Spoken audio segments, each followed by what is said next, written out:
Sengikhathele ukubamba ocingweni. Nalo tili lushaya inethiwekhi ngicabanga ukubhalela incwajana encane kuyakha ngazi ukuthi isiZulu yasazi njengoba isilungu sikhipha ngamakhala nje. Unyusa izinga lami lobuciko, isithombe sakho ngisibhala ngamagama awufunde nawo umbhalo omncane ngibhalele wona sithanda sami. Ithemba lami ngithi angithathele ulusiba nephepha-ke ngichaze indlela engiyithanda ngayo, wathi ngabe kabanzi ithemba lami.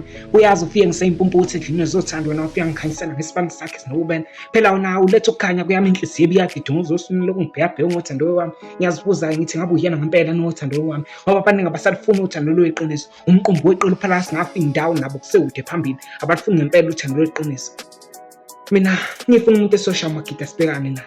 Ungamangali mangigqolozele mhlazane nginawe. Inhliziyo yami yobe ikushuthi, angifuni ukuthi mase ngicabanga ngize ngibone kwazise phela wena wayinqoba indondo yami inhliziyo.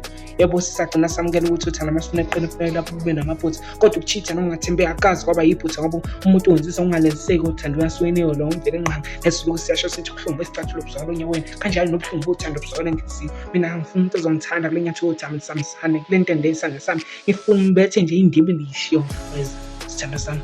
Ibhalwe umfula ongashi impunculo zimizwa.